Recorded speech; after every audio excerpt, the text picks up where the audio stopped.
It's a massive pleasure for me to be here today with Helene Gaubert. Helena is a trailblazer in more ways than I can mention. I'm super excited to learn everything from how she started her career as an apprentice, a word we often hear in this region, but one we don't understand very well, all the way to becoming a senior HR leader in one of the top hospitals in Saudi Arabia with all the transitions therein. Helena, thank you so much for your time today, and I'm super excited about jumping to this conversation. Sure. Thank you so much. Well, thank you for having me, Rabea. It's so nice to meet you. And I mean, I'm a massive Bayt fan. I was using Bayt over a decade ago, so it's great to be in this room with you today. So yeah, my name is Helena. I have been working in the HR, talent acquisition, healthcare field for the best part of 13 years now. Although I started my career in London, I soon transitioned over to the Middle East, but my whole experience has been very Middle East focused. So yeah, here I am today in Saudi Arabia. I've been in Riyadh for the last 3.5 years, absolutely loving it. Amazing. And to answer your question, I'll take you back to humble beginnings back in 2012. And how I ended up in an apprenticeship. So in 2012, it was not too long after I had left high school. And it was in a time in the UK where most kind of people after finishing their higher education in secondary school were going automatically to university. And I was noticing kind of a real almost saturation of people going to university, getting degrees and coming out and finding it very hard to find employment, of course, unless they were doing a very specialized degree in something like medical sciences or law, for example. So I was always kind of trying to think out the box and see other ways I could kind of get into the work field. I was really keen to kind of get out there and work. I was a very independent person. I can say it now, looking back on time, I didn't really enjoy education when I was in it growing up, just kind of with the usual peer pressures of being a teenager and going to school. So I found this whole concept of apprenticeships, which basically in the UK are a kind of entry-level job where you get paid a nominal monthly salary, but at the same time you gain a qualification on the job, which is just kind of below degree level. So I signed up for this apprenticeship agency and I met a few companies. One of them actually was a digital marketing company, but I thought this is not really my cup of tea. I was always really liked kind of engaging and selling and just kind of networking and building rapport with people. So the second kind of apprentice interview I went to was with a recruitment agency in London where I was living. So I went and met with them and they said, yes, we're looking for a recruitment resourcer, which is basically half of a recruitment consultant. You're the person who finds the candidates. Yeah. And this particular role would be recruiting or sourcing rather doctors and nurses for jobs in Saudi Arabia and the UAE. Amazing. And so, I mean, what's interesting about that start of a journey is it didn't feel like you particularly knew what you wanted to do, but you sort of understood what you liked doing. Is that a fair assessment? Exactly. I fell into this job by accident. And now you're doing it in leadership roles, which is absolutely super interesting because so many young people I keep on hearing worrying about what do I want to do? What is my passion? Yeah. And you seem to be saying it's much more about go out, find something and start in it and learn. Yeah, absolutely. I mean, the Arabic speakers will understand what I mean by this, but it was almost like it was nasib. I fell into this as a teenager in 2012 and here I am many years later. That's brilliant. And so do you recall what that interview was like? So here you are looking for apprenticeships. Do you remember what sort of questions they asked you and what qualified you for that job or what they saw in you? So I remember one thing they liked about me was that the fact that they saw that I was a good communicator and I did have a bit of insight into sales experience because when you do work for a recruitment agency, it is very much a sales job at the end of the day. You're selling opportunities to people. And I actually had a Saturday job while I was still at school before I finished, which was in an estate agency. So I kind of enjoyed that sales vibe. So that definitely piqued their interest, that I had experience in something that could be considered like something you could convert to their industry. But apart from that, not really. I mean, it was so entry level. It was just finding out more about me and if there was that kind of culture fit, I would say. Yeah. Which I think is a recurring theme. I think a lot of young people I hear seem to be very concerned about developing their technical skills or collecting degrees. And I love that your career proves that it's a lot more about cultural fit and soft skills. In your case, communication and ability to sell is amongst those, that it is about a particular degree that you start your career off with. Absolutely. I mean, I was in a very bizarre situation in the fact that when I was in my early 20s, I had a few years of work experience behind me, and I had friends that I went to school with who were actually just graduating from university and finding it almost a struggle to get into the workplace. And then on the flip side, when I was no longer an apprentice and I was kind of a fully fledged recruitment consultant at another agency in London, we were hiring people at this entry level who were fresh graduates from university. And I thought, goodness me, I actually did this without the university part. So, I think I definitely kind of had a head start in my career because of the way I chose to do things. Amazing. And on the resourcing side, if I may also just focus on that a bit. So young people regularly complain about applying to a whole bunch of recruiting agencies, never hearing back. They're not quite sure how to get their CV to stand out. And in a world where profiles have become a commodity, where you can literally get thousands of profiles per job, what makes one person stand out versus another? And what leg up can someone, particularly starting in their career? Most people start off their career with either a college degree or as an apprenticeship. Yeah. How can they get an edge over the massive competition that exists there? So I think that, and back in those days as well, the kind of monopoly of job boards and stuff were LinkedIn and Bayt.com, which I've been an avid user of since then. And I think because this was very much before AI intervention, the most important thing about getting your profile noticed would have been the keywords, because this is the number one thing that recruiters are searching for when looking through these kinds of job boards and equivalents. So I think that if you do have a dream job, you need to try and include every kind of keyword or buzzword about that in your CV, because that's really what does flag it up. And I mean, even if you're a fresh graduate, if you manage to do some maybe volunteering work or anything in your kind of free time or part-time related to the career of choice, then definitely include it and include those buzzwords, because that will put you at the top of the searches. Brilliant. So keywords together with any unique experiences, and try and get those as early on in your career as possible. And I think I'll, tie that back. In your particular case, having some experience already at an early age helped a lot to transition you, which will bring me to another transition that I'd love to speak about. So obviously, I find that in Dubai in particular, we're getting typically over 1,000 applicants per job, and that's a byproduct of a few different things. One is that everyone in the world feels they can come to Dubai to work. And so people from all over the world do apply. Obviously, the region has a large youth unemployment problem. And obviously, Dubai feels like a world of opportunity. So there's just that massive pressure. I get people asking me on all career levels, I want to move to Dubai. I want to find a job. How do I go about it if I'm still living in the UK, or how do I go about it?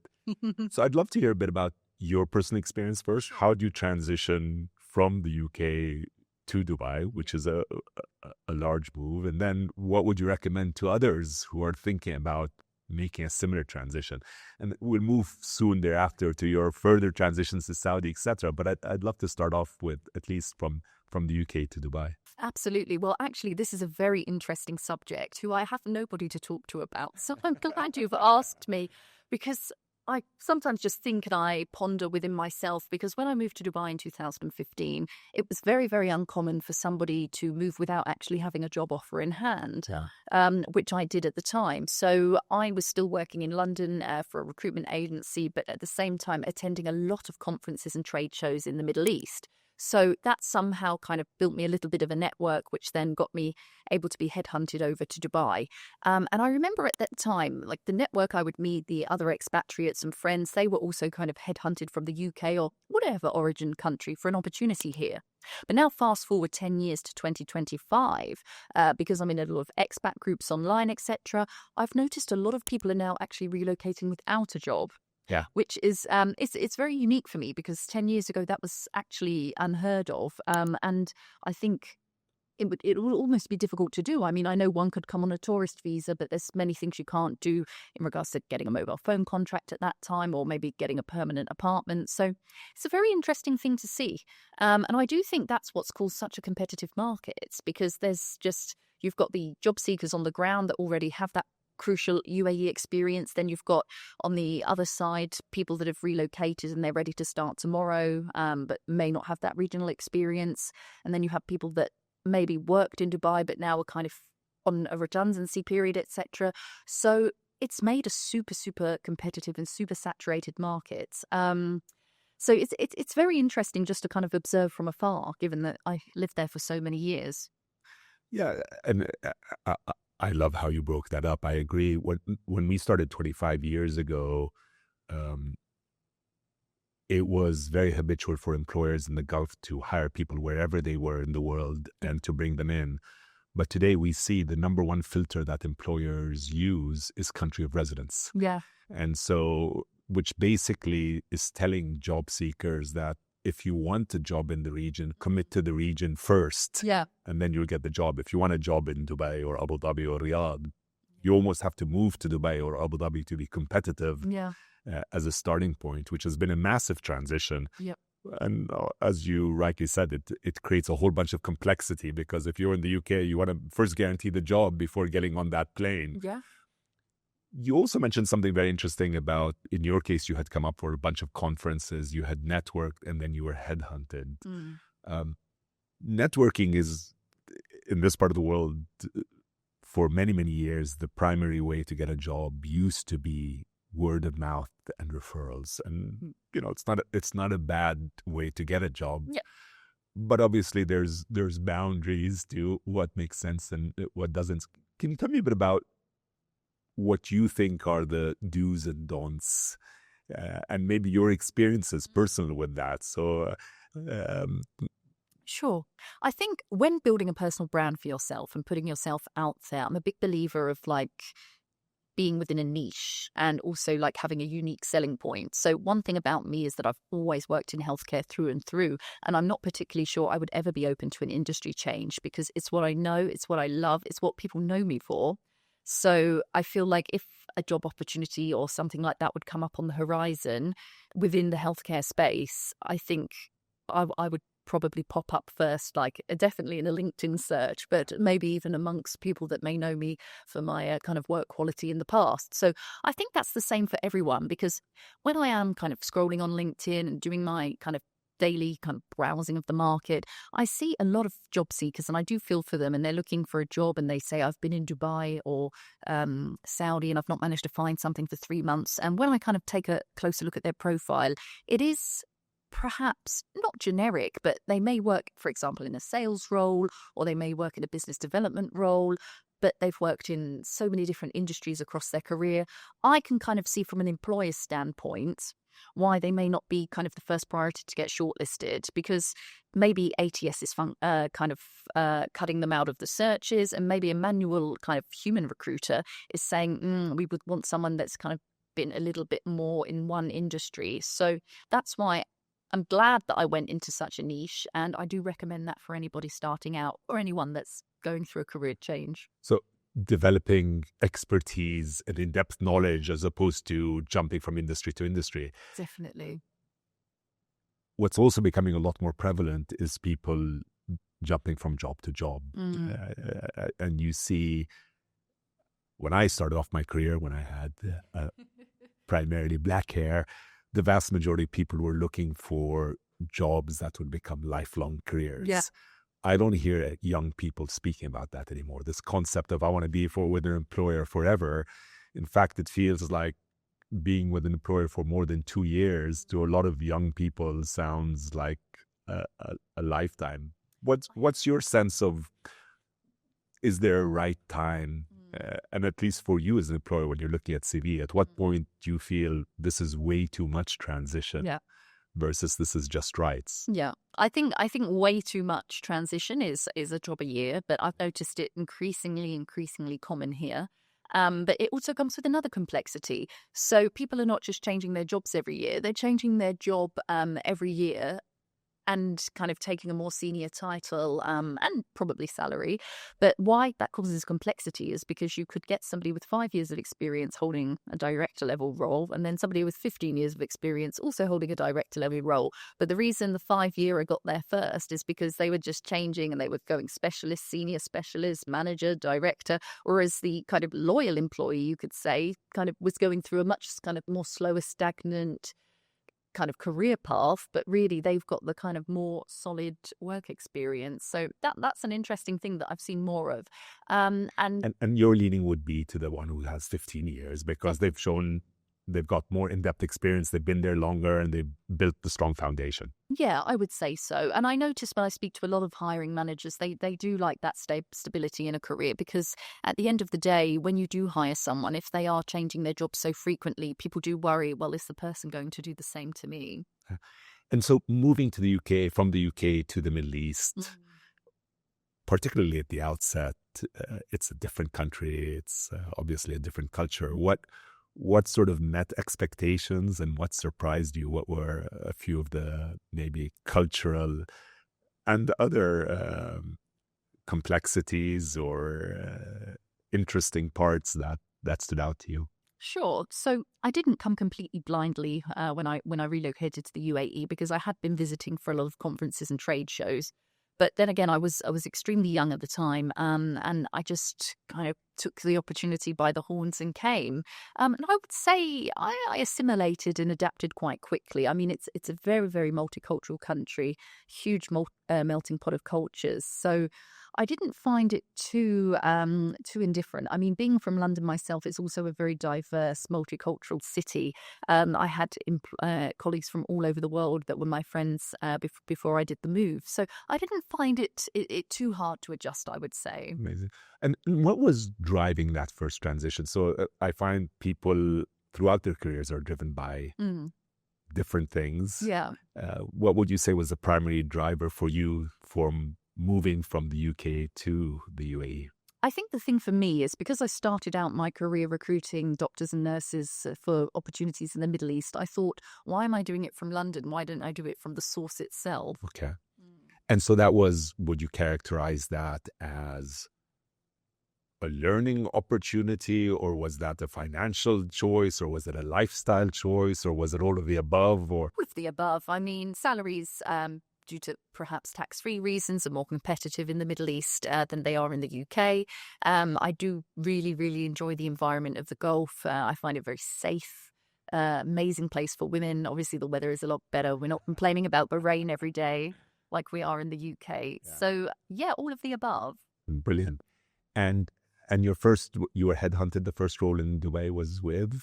So I was doing a little bit of recruitment agency work, and then I moved over to King's, who were commissioning the 100-bed hospital in Dubai Hills at the time and the 2 clinics. So I actually joined as the 8th employee. Amazing. Yeah, there were not actually the core team. Exactly, yeah. There were not many other employees there apart from the C-level. We had a small office in Bay Square in Business Bay. And it was very much a commissioning team. So that was very exciting. I can't remember the year. I think it was the end of 2016. We actually had the kind of promo shoot where we went into the desert with shovels and did the groundbreaking ceremony. And now you drive past this huge 100-bed hospital that's operating today. So it was a very exciting thing to be a part of.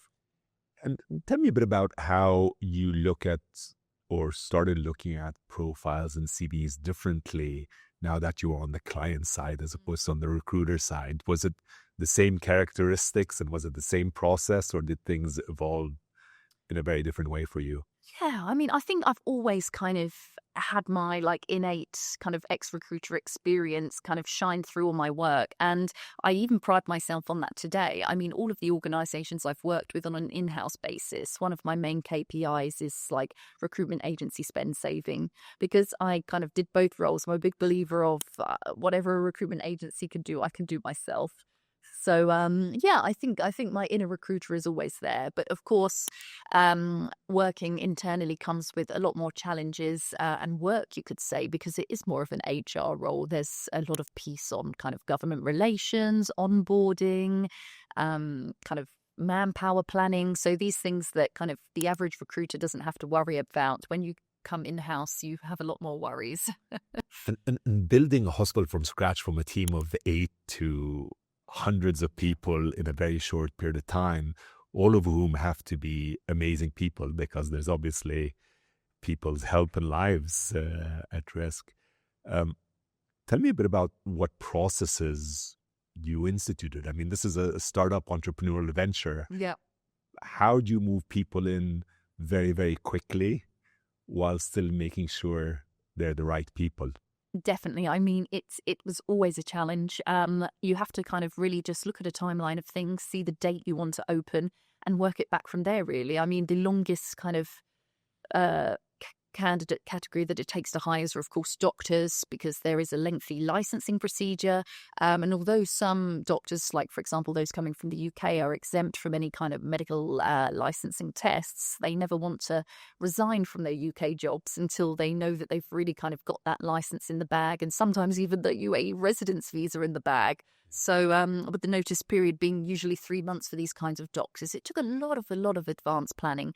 And of course, we had to recruit quite a percentage of our doctors from the UK, because we were UK hospital group that's kind of slogan at the time was bringing the best of British healthcare to the Middle East. So it was challenging, but we managed to do that successfully. And then we supplemented that with a lot of kind of locally hired doctors as well. And typically in a lot of professions, so for example, when you were hired off the bat, it was again about primarily your soft skills, we said, and it was not very much on your technical capabilities, and it was a lot about cultural fit.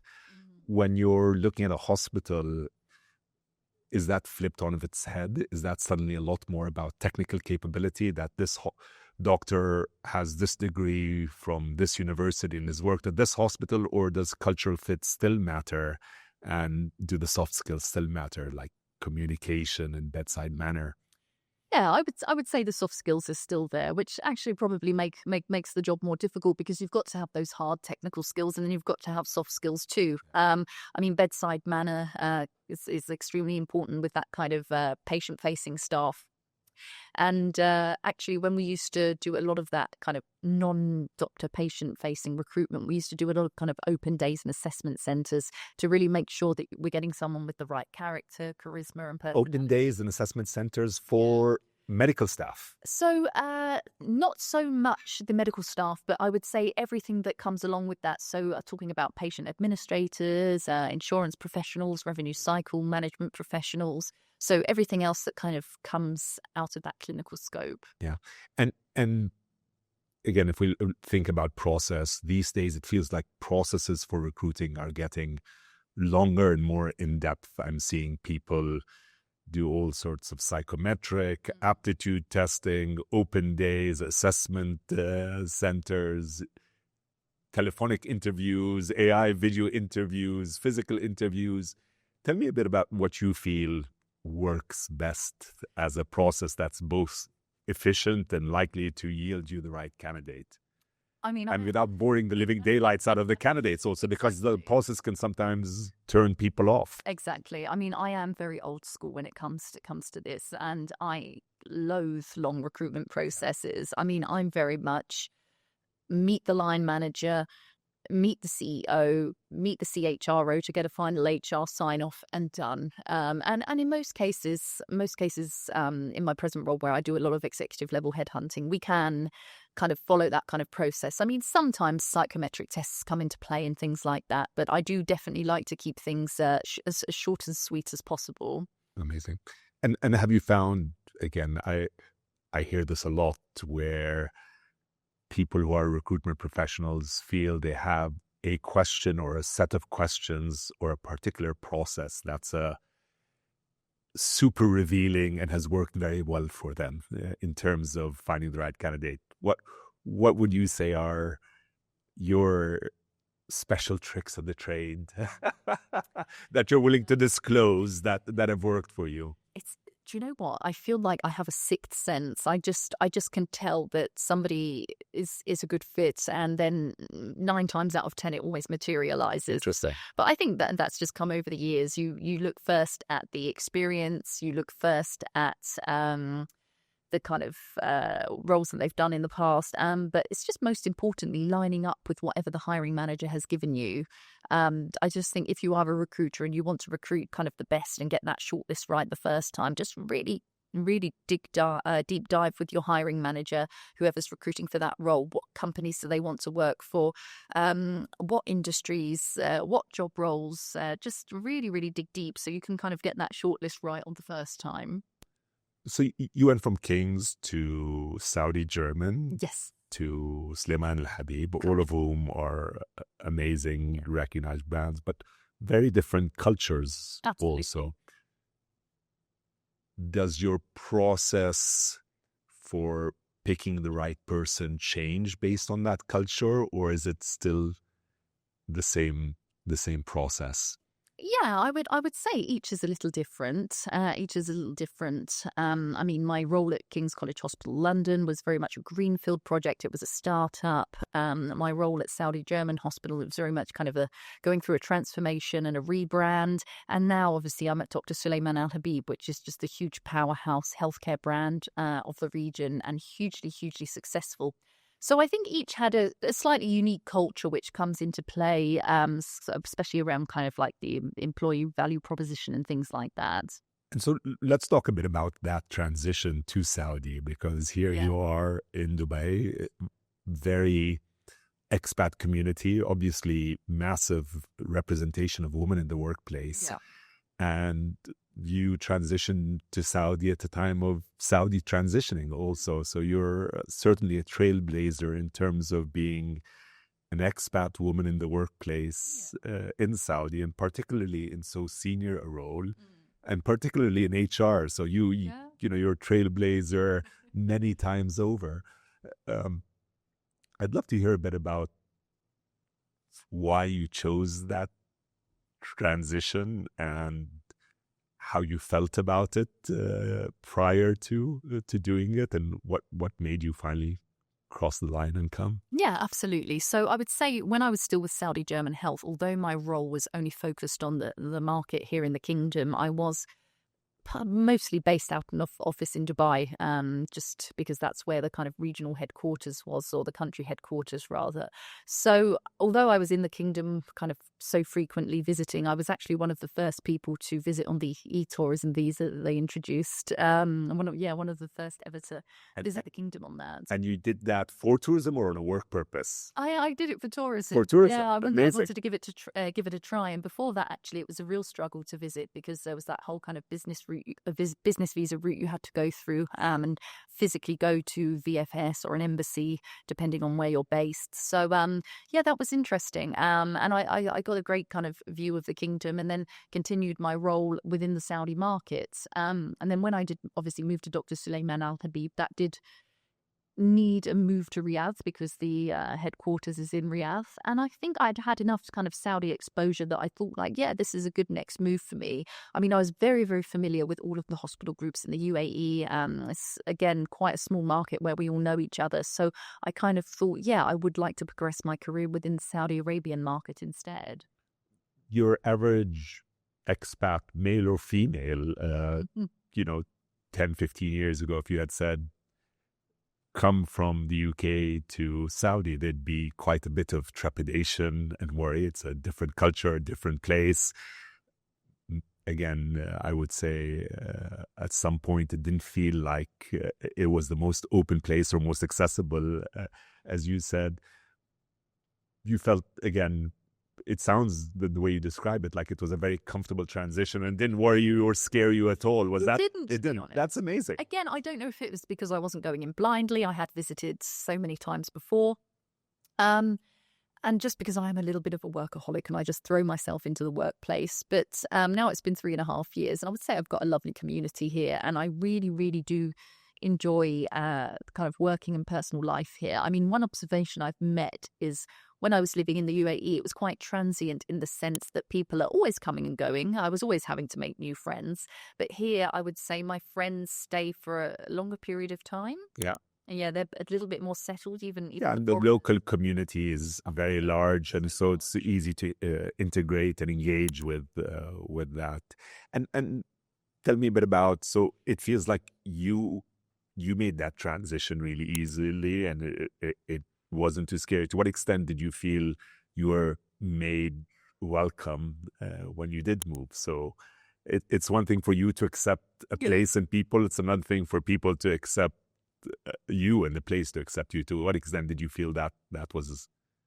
I definitely felt acceptance. I mean, from a work perspective, we're a very multinational company with over 66 nationalities, and kind of in the personal space, there are some really, really nice communities here, and you can basically find a community based on any activity you can think of, whether it be public speaking, whether it be yoga, whether it be paddle tennis, which is a massive craze at the moment. So there's always something to do in a community to meet. So it sounds entirely seamless, which sounds Yeah. yeah, which a lot of people don't think it is. I know. And do you know what? Because of that, I've kind of dedicated my free time to helping expats.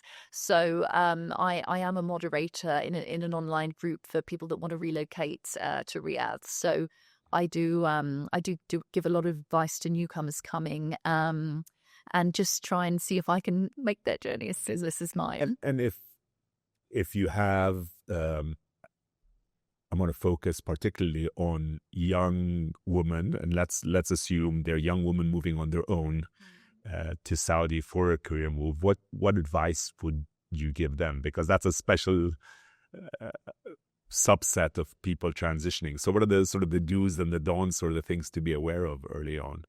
I think do as much research as you can. Although I must say from my kind of online work and helping other expats, a lot of people have reached out to me and said, Helena, I think a lot of the information online is outdated. And I said, well, that's actually for us to try and change that. We need to be active on forums and blog posts, etc., to give people an accurate kind of portrayal of the status quo here. So I think try and do as much due diligence as research as you can. Even try and squeeze in a visit before you visit. Yeah.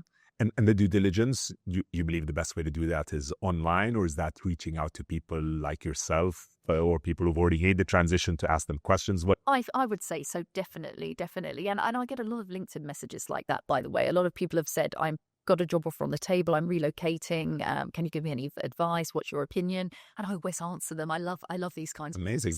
You've become an ambassador. Yeah, I will serve enough to be. That's amazing. Helena, again, this region, I always like to compare what recruiters have to go through in this region compared to elsewhere in the world. And we oftentimes compare ourselves to a leading Swiss job site where the Swiss get on average 2 applicants per job.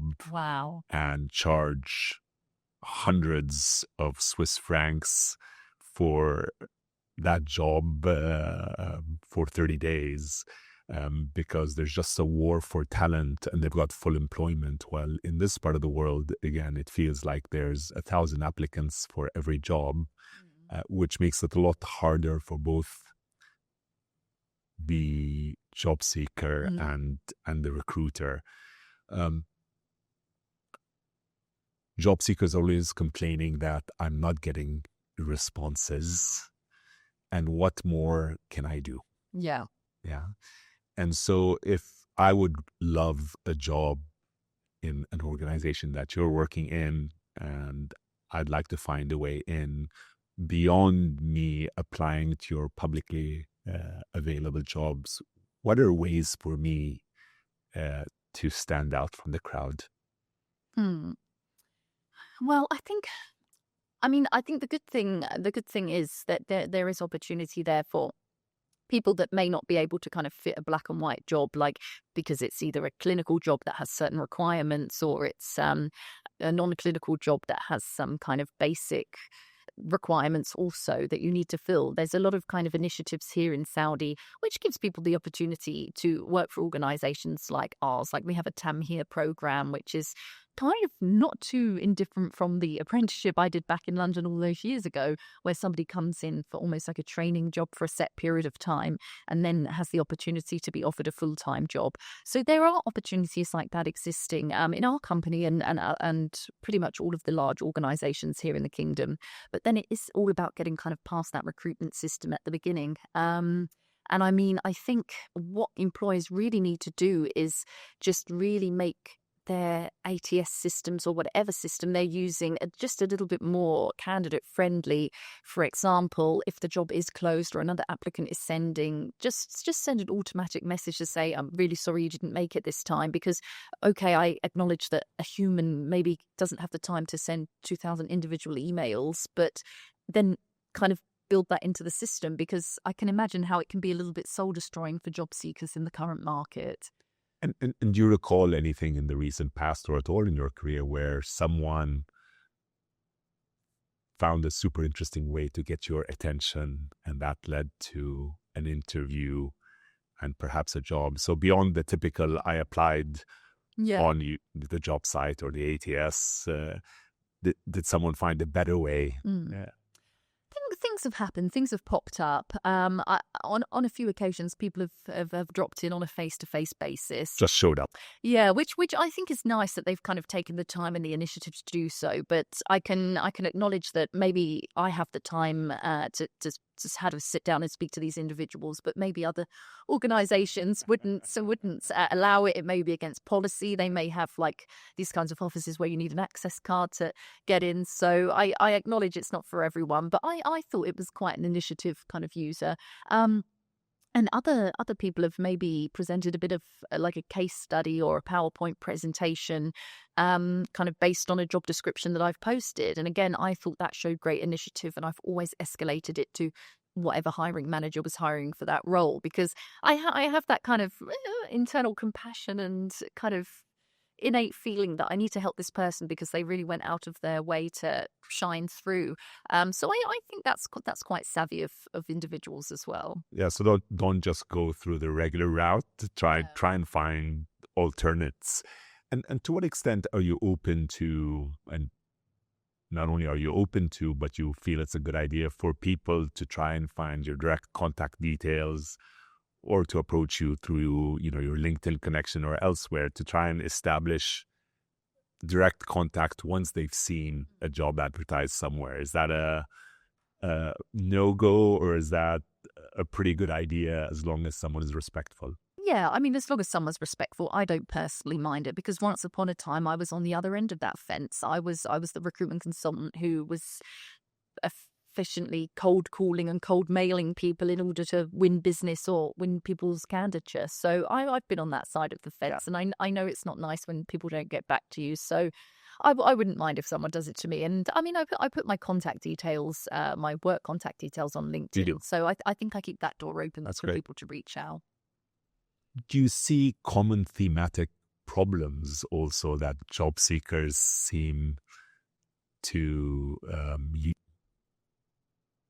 have as part of their applying strategy that you wish they could avoid? Yes, I'm very sorry, job seekers, but please stop lying if you see qualifying questions on the job. So what I mean by that... So I'd love to hear what you... Yeah, so what I mean by that, especially when you post a job, I think you have this feature on Bayt. I definitely have this feature on LinkedIn. Yeah. So you can actually add qualifying questions or disqualifying questions to a job advert. And I've seen some employers really abuse this. Like they just basically ask everything they're too lazy to pick up the phone and ask somebody about. So full interview. Yeah, and they even get really personal, like, what's your nationality? What's your current salary? See, that's a big no-no. But if you see a qualifying question that is like along the lines of, do you have 5 years of experience in the healthcare industry, and you come from a completely different industry, but you lied to get... So it's... It definitely makes the kind of genuine candidates get kind of maybe lost in a larger pool. Yeah. Yeah. And what about, that's in terms of getting past the ATS screening or the job filter. What about in the interviewing process? I mean, I remember when I started off my career, my very first job interviews I did very poorly at, and then picked up a whole bunch of books about interviewing and realized that there were some really basic skills that helped a lot. And something as basic as sometimes showing up with a notebook and a pen and taking notes. And once I learned that culture, it became very surprising to me that as I interviewed a lot of young people in the region, many times they'd show up to the interview late and not apologize. Many times they wouldn't show up with a notebook. Many times the opening questions were about what's my salary going to be like, and when am I going to have my first vacation? And obviously things have evolved tremendously since the early days, and I think job seekers have become, and professionals of all stages have become, a lot more sophisticated. But I'm sure there are still some interviewing consistent errors or pet peeves that you've seen recurring. I'd love to hear a bit about what those are, in order to make sure that whoever listens to this avoids them. Definitely. I mean, I definitely must be from the same kind of era, because I was always the person that when I was a junior brought a notebook to an interview. That's probably unheard of now. People would probably be more than likely to bring maybe a tablet or an iPad to an interview than a notebook. But that was something that I always thought really kind of showed initiative and interest in my early days. But as for present day interview tips, I think that one obviously needs to be on time. Sometimes it is hard to do, especially in the city of Riyadh with the traffic that we face. But even if it means leaving an hour early and being 15 minutes or 30 minutes early, just do it, because first impressions definitely still do count in that regard. I also think it's really important to do your research on the organisation, because 99% of interviews that I witness, usually the applicant is asked about, what do you know about the organisation? Why do you want to work for the organisation? So definitely do your due diligence there. I think it's really important. Yeah. To what extent is it important also that the candidate interviews the interviewer? So asks a lot of questions. Do you feel that adds or subtracts from? I think it's a fine line. I think it's important to ask questions, but at the end of the day, I'm a very open-minded person. I love communicating with people, but you just never know the personality of the hiring manager. Perhaps they might be a little bit introverted themselves, and they could be taken aback by kind of very quick fire round questions from an applicant. But I don't think there's any harm in asking questions about the role. But I agree that sometimes some employers may not like if you ask kind of outright, what is the salary? Because maybe that hasn't been decided yet, or there's maybe not some transparency around the number. So I think sometimes that can turn off employers. Tell me a bit about what drove that transition and how you tackled that. Was that people knock on your door, or were you a job seeker also? To be honest, yes, it was very much a knock on the door thing. It was a knock on the door. It's a knock on the door thing. My job at King's, it was via a recruitment agency, and then my job at Saudi German was from a direct contact from the CEO. And then, same story with Dr. Suleiman Al Habib. And I think that goes back to what I was saying about it's really nice to be specialized in a niche, because it means that kind of you come into people's minds and you would be kind of a first priority for something that may not even be kind of advertised to the market yet. And I think that's also great advice. If you're really good at something and you're focused on it, great opportunity comes your way. And it sounds like you've never had to be a job seeker beyond the first time when you went out and interviewing and then fell into this industry. It just felt that as you got better and better and more specialized, doors open for you. Which is nice. And I definitely feel blessed. And I think that just comes from kind of building those strong foundations in the beginning, as I said. Yeah. Technology, particularly today, it seems that everywhere I go, the word on everyone's lips is AI, obviously. And I hear a mix of emotions every time AI is mentioned. There's fear, there's excitement, there's oftentimes just absolute surprise at what it can do for you. Mm. Tell me a bit about how it's shaping your day-to-day at Sliman Habib and you doing your roles within HR and recruiting. Definitely. I mean, I was a bit of a skeptic at first when we first started hearing kind of these buzzwords around AI a few years ago. I am a bit of a technophobe, but I've got better. And now I would say that we are working quite nicely together, AI and I. I think there's still room for improvement. Like, for example, I've used it kind of from a sourcing perspective to try and compare, and I do believe that the kind of best results are not yielded from AI. That kind of human intervention still finds the best candidates from a sourcing perspective. But I found AI very useful in, for example, interviews. So there's a lot of kind of like AI video interviewing tools that are available to us, which is very, very helpful for that kind of bulk recruitment you need to do when you have to recruit a mass number of candidates at a time. So that's I found extremely helpful. And even I'm seeing it used more and more in psychometric tests these days to really customize it and kind of really just leave behind the traditional psychometric tests and make something that feels like a real life communication between yourself and whoever's on the other end of the AI, basically. Yeah. We built a AI video assessment tool called Evaluify.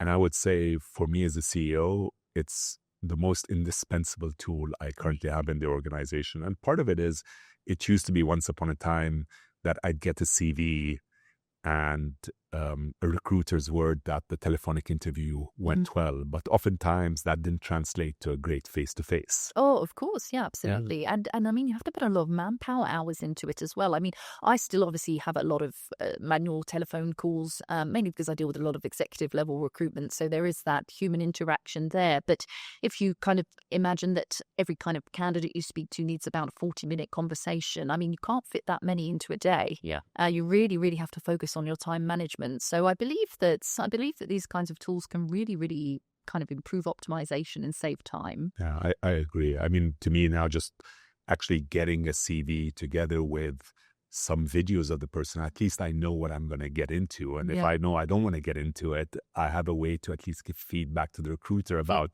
which is that loop was always a difficult loop where someone would say, well, when I spoke to them, they were great. I don't know what happened in your case, but now we have a common artifact that we can compare notes on. But also from building job descriptions, I remember the vast majority of recruiters we'd speak to felt that writing a job description was a very difficult and onerous task. And now today, with a click of a button, you can get AI to write a job description for you. Yeah. Increasingly, we're building out agentic search engines where you can say, listen, I'm looking, as opposed for, let's say, a Saudi national between this age and that age with this type of skill set. And the AI is able to run that query for you instead of me as a recruiter having to build out a really smart Boolean. Right? But say Boolean. I was going to say decades ago it was the Boolean. Yeah. Now it's all AI. Yeah, so it's impressive. To what extent do you feel that it affects the security of jobs, particularly recruiting jobs too, given that there are so many new recruiting tools? And one of the areas that AI is most focused on today, it seems like, is in terms of trying to automate HR processes. True.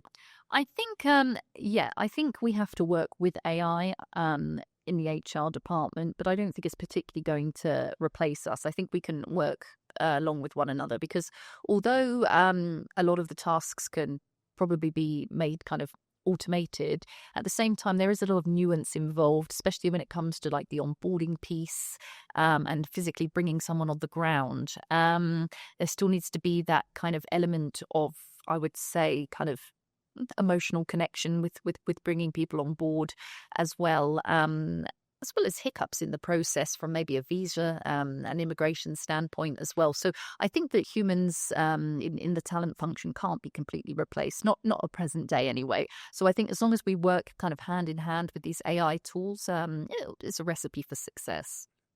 I saw two interesting things in literally the last 24 hours. One was a story about how a lot of people who are being technically recruited or interviewed have an AI live with them as the interview is going on. And the AI is listening to the questions, producing the answers for the person to be able to respond correctly. And as a result, a lot of people are passing that screening, not necessarily because of what they know, but because they found that way to cheat the system.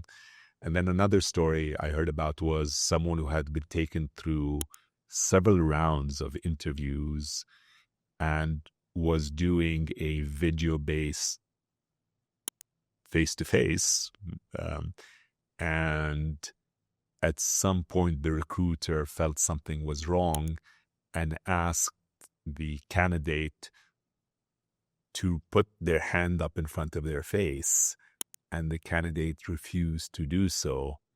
And it turned out that the candidate who they had taken through 4 or 5 steps of the process had been an AI engine throughout. And when they dug deeper, found out this was a pretty pervasive issue where more and more people are using AI. So that also poses a challenge for recruiters everywhere is, do our existing assessments help us find the people who truly know things versus the people who are using AI to cheat the system? Definitely. I mean, it's super, super scary. And I've seen those kinds of videos as well. I mean, now with AI, I believe that it can even be voice recognition. So you can get lifetime answers to kind of whatever's being asked to you. Yeah. And it's just very kind of inauthentic. And that even goes further than just kind of cheating the system in interviews or something. I see a lot of kind of inauthenticity online these days. And what I mean by that is when I'm scrolling on LinkedIn or other social media platforms, it looks like almost every other post is kind of an AI written post. You can kind of just tell from the theme of the writing and some of the kind of punctuation that's used. And I just feel like we're a kind of real human blogs and posts. It's very, very interesting to me. And then that also kind of stems to those jobs that may ask for you to maybe kind of prepare a small cover article or a cover sheet or cover letter rather, and maybe answer some questions. If people are using AI for that, it's again not coming kind of from the true kind of person. So it's very interesting, and I don't know how we're going to tackle this long term. I mean, for the written things, I know that there are kind of like how when you go to university and they have like anti-plagiarism tools. I know things like that do exist for AI. So maybe that will be in the long term. But one interesting story for you. So I was testing a psychometric testing system. Oh, goodness me, it was last week. And when the questions were coming up on the screen, they were like those kind of visual questions, like what shape goes here, etc. And I took a picture of them and I was uploading them to AI to see if they would get the answer right. And they got a few of them wrong. So then I thought to myself, I hope people don't rely on this in cheats because actually they'll be submitting the wrong answers. So it shows that they're not foolproof, these systems. Yeah. Though improving quickly, but yeah, true. Probably I helped it by uploading these psychometric tests. I spoke to a bunch of high school seniors, so they're the last year of high school, and asked them about their utilization of AI. Yeah. And to your point about systems that check whether or not you're using AI, they told me that the way they use AI now is when they do get a school prompt, they enter it into the first AI engine to create the answer. They then send it to another AI engine to edit and cross-check the answer. And then they send it to a third AI engine, which is a humanization engine. Wow. So that the AI checkers can't discover them. And so when you think about that, and then I asked them, had you ever been caught out? And they all responded, in spite of the fact that the school regularly puts all of their work through an AI checker, none of them have been flagged, while the students who use absolutely no AI have been flagged repeatedly. So this game is going to be an interesting Definitely. game, and it's we'll see where it ends. But I think it speaks a lot to what we're doing right now, which is at the end of the day, that face-to-face interaction Yeah. and that human connection is something that AI cannot do. And so while there's a place for the tool to help us, Exactly. ultimately what makes a human is their ability to connect with other human beings. And I think, again, we've had this debate for many years, and I finally forced it on my own organization. We continue to have a flexible hybrid workplace where I, post-COVID, allowed people to work remotely. But I'm increasingly realizing in the world of AI, if you continue to work remotely, you've almost become indistinguishable from an AI. It's become Yes. super important that you come in and connect with your peers and you contribute in person. I don't know if you have any feelings about that. And again, this concept of flexible remote work Yeah. versus in person, and where you're leading. I know in the hospital case, you have to see your patients face to face. I don't know if there was there anything that stayed hybrid or remote post-COVID, or everything? No, I No. wouldn't say so. I mean, even within the healthcare industry, I only worked from home when it was like government mandated to. But apart from that, it wasn't just like we're going remote to kind of save ourselves from COVID, because we were service workers and frontline workers at the end of the day within the healthcare space. And I'm a big believer of kind of a traditional workplace in the office, which some people may say I'm a little bit old fashioned about, but I just think it's so imperative to building that organizational culture, which is very kind of against the UK view at the moment, where now hybrid working or remote working is a right. They say it's a right of the employee. And it's quite interesting because I see a lot of blog posts online about people saying, I'm being asked to go back to the office now. How will I afford the travel expenses, transport? How will I have the extra time to commute? And it just made me think like, okay, I understand the difficult situation you're going through, but kind of pre-2020, this wouldn't have even been a thought. It's very interesting, but maybe that is because I've been outside of the UK for so long that I don't kind of have to have that sensitivity to, yes, people should be able to all work remotely forever, because it never really kind of hit off as a permanent thing here, and I'm glad. Yeah.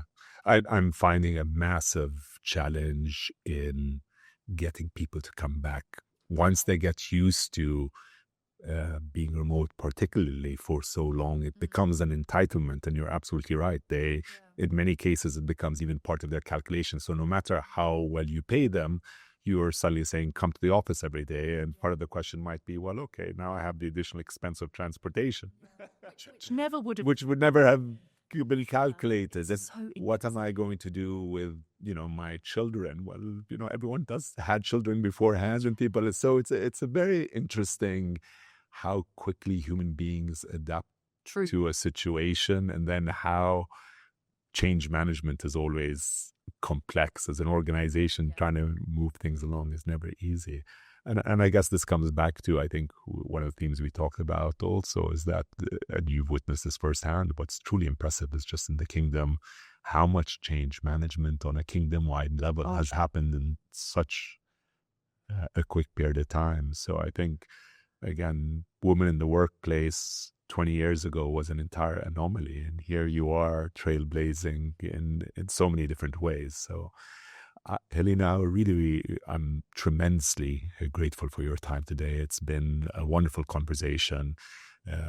It's wonderful to see just how open you have been to change, to transitioning employers, transitioning countries, transitioning cultures, and all seemingly without any fear.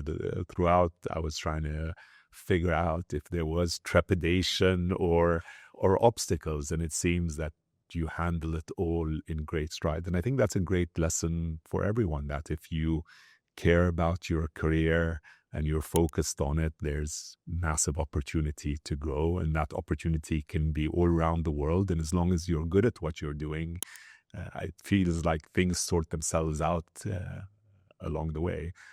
But also, I felt there was great inspiration in how you started your career, which is not necessarily knowing what you want or what your passion is, which a lot of young people are held up on, but True. jumping in, trying something, and then committing to yourself to becoming really, really good at it. Yeah. And remaining focused, which in today's world is increasingly difficult. So I think that's a great life's lesson. And thank you again. Oh, really appreciate it. Thank you so much, Rabea. It's honestly my pleasure. And to all the listeners, my inbox is always open, whether it be about apprenticeships, doing education later in life, working environment, recruitment career, you name it. Transitioning from Dubai to Saudi, potentially. And vice versa. Or from the UK to Dubai. Yes, anything. My inbox is always open. I'm always willing to help anyone. Brilliant. Thank you.